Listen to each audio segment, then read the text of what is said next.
Hopefully y'all can excuse me right now. Trying to get ready for work. Just got done dropping baby girl off. And I was coming back to the crib. And I had just beat Integrate on Final Fantasy VII because I'm trying to play it before remake or rebirth, excuse me, drops. And I was gonna make a video about Tekken. I think I'll bookmark that one for later. But I come back and I'm watching the final scene of Integrate, right? I'm gonna let you know right now. If you don't like spoilers, now's the time to click off of this video because this shit is extremely spoiler heavy, especially for people that either haven't played Integrate or haven't finished remake yet, or don't want any kind of inclination as to what the fuck's about to happen in this new story. So I beat Integrate, and if you don't know, this is now we're in the spoiler territory. Integrate is a you have to excuse me, I'm walking around because I still gotta get ready for work.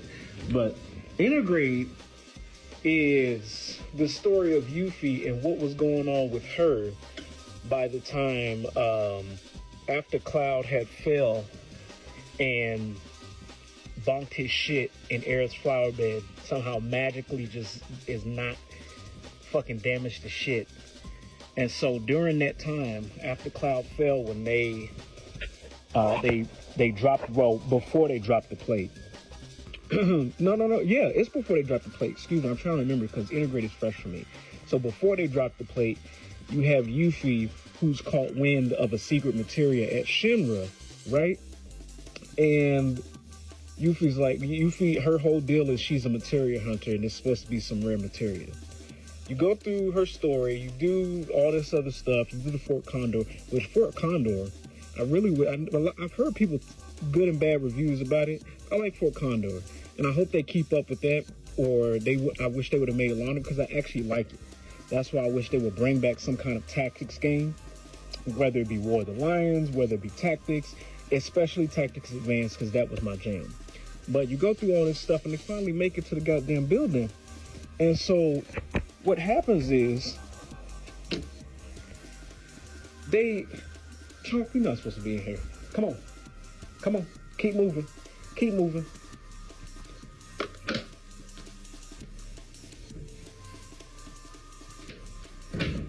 So what ends up happening is Yuffie goes in there with Solon. You know, there's a whole event. Solon gets KO'd. Blah, blah, yada, yada. But really all it is it doesn't add anything to the story until we get to the ending scenes, right? It's just telling you what happened right before they dropped the plate and what Yuffie was doing, since she's going to be integrated into the next goddamn series, the next chapter in the series, which will be remade. The thing that has me bugged, though, is that you got this final scene that's going on that features Aerith, it features Cloud, Barrett, Tifa, and Red 13, since at the end of the game, that is the party, that the final party that you're with once everything is said and done, and I do believe they're on their way to Junon. And so what happens is they go through the little spiel, and really in the ending, it's in that particular scene, nothing happens, right? It's just them bullshitting, Barrett sitting here gallivanting and fucking around about not wanting to be with the chocobos and different shit like that, blah, blah, blah, yada, yada. So this thing goes on, and I come back after dropping off baby girl, and there's a particular scene in there. And the scene features Zack. You know, Zack. Like, the Zack that Cloud got his fucking sword from. The Zack that got put more fucking holes in it than fucking Swiss cheese, right? And he's just going about. He's because at the end of Crisis Core, or towards the end of Crisis Core, before all that shit happened, in the original storyline, right? Zack and Aerith have a thing together, but when Cloud gets put into play after Sephiroth destroys Niflheim, right? What happens is somehow they get captured by Hojo and the rest of the scientists over at Shinra. They're gone for like 4 years. And so there's this big ass time gap between the last time Zack was able to see Aerith, but in the original Crisis Core, Zack is supposed to be fucking gone, right? And so first of all, he's standing here and I'm sitting there and I'm looking, I'm like, please tell me this is some kind of like a flashback or some shit. And then he sits there and says at the door, he's talking to himself like, what the fuck am I gonna say to Aerith? I ain't seen her in like 4 years and all this stuff is happening. And he's like, oh man, it's been a minute, you know, sprucing himself up, trying to make sure his breath ain't hot, all kinds of shit. And I'm like, yo, this is current timeline Zack. Like the Zack we're getting ready to see in fucking in Rebirth somehow. Like this shit don't make sense. And what don't make sense even further is that I know in the original remake or remake, integrate, whatever version you have, remake in general of 7, right? Cloud has the Buster Sword. And you can go in there, you can customize, you can change swords, but even in important cutscenes, right? The Buster Sword is what he has because he was given that over to him by Zack Fair before he died. That's where the whole living legacy shit comes from, right? You seen Advent Children. You seen that's where that shit comes from because that's the words that he said to him right before this motherfucker passed.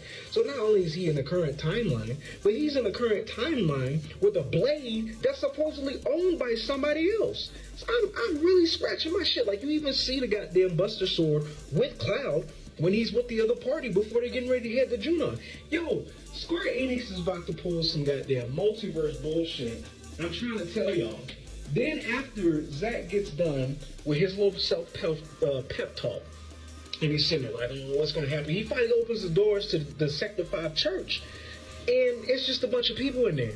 And all these people were displaced after the plate fell on Section 7, so they had to have somewhere to go. These are all refugees and people looking for a home, regardless of whether you lived on top side or not, right? The reason I made this video is because I'm sitting here and I was going to make this Tekken video by Heihachi. And I'm like, you know what, this might as well be a video because I'm going to end up talking to myself anyway, which is essentially what I'm doing, but I at least get to post my thoughts online and some people might get to come along and be like, hey, this sounds whatever the fuck, right? Here's my theory for at least Final Fantasy VII Remake, because I've had a bunch in the past before, and I've had some to where, like, oh, I don't have too much information, I gotta go back. That's why I played Crisis Core.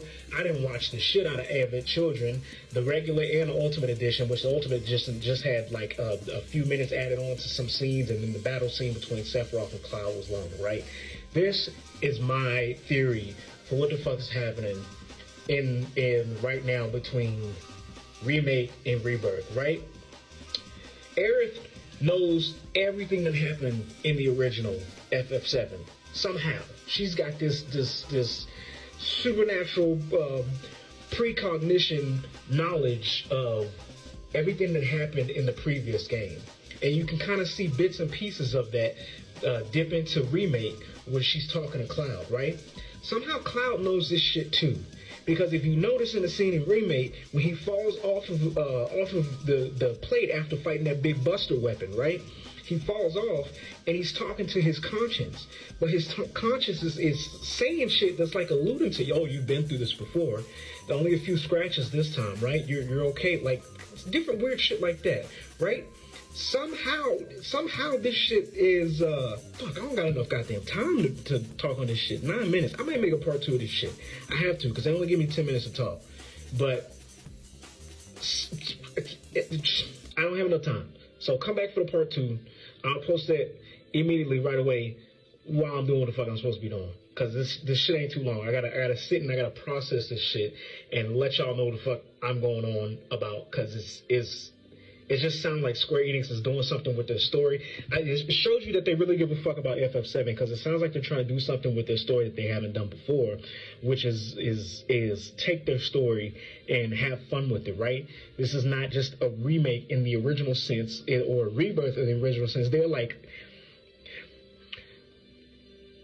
FF7 original would have been part 1, chapter 1. All of this shit, remake, rebirth, all of this is like part 2. And I guarantee you, because of the popularity, this shit's going to continue on. But come back for part 2.